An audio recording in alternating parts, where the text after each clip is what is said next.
आपण सध्या भंडारा जिल्ह्यातील लाखांदूर तालुक्याअंतर्गत असलेल्या चुलबंद नदी काठावर आहोत। आपण बघू शकतो मोठ्या प्रमाणात हे जे चुलबंद नदी जी आहे पूर्ण कोरडी ठाण पडलेली आहे आणि अशात एक शेतकरी जो आहे आपल्याला तिथे एका छोट्याशा पाण्याच्या स्रोतातून जो आहे शेतीला पाणी पुरवताना दिसून येतोय।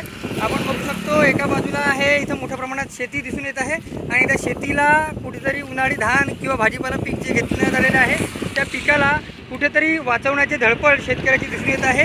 कोरड्या ठाण पडलेल्या नदीतूनही कुठेतरी एक पाण्याचा स्रोत त्या शेतकऱ्याने शोधून काढला आणि त्या स्रोतामध्ये मोटार पंपाच्या माध्यमातून तो पाणी जो आहे पाईपच्या माध्यमातून शेतामध्ये पुरवलं जात आहे आणि हा शेतकरी जो आहे कडक उन्हामध्ये ही धडपड करताना दिसून येत आहे। कुठेतरी शेतपीक वाचावं अशी त्या शेतकऱ्याची धडपड पाहायला मिळत आहे। मराठवाड्यात ज्याप्रमाणे दुष्काळजन्य परिस्थिती असते त्याचप्रमाणे परिस्थिती सध्या आता भंडारा जिल्ह्यात पाहायला मिळत आहे आणि हा शेतकरी जो आहे हा शेतकरी या चुलबंद नदीच्या पाण्याच्या स्रोतातून कुठेतरी आपल्या शेतीला पाणी मिळावं आणि आपले शेतपीक उत्पादन मिळावं यासाठी म्हणून धडपड करताना पाहायला मिळत आहे। रुपेश सपाटे, TV9 मराठी, भंडारा।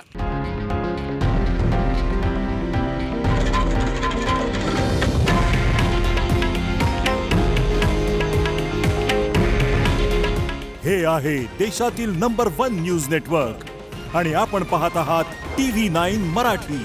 काळजी तुमची, हित महाराष्ट्राचं।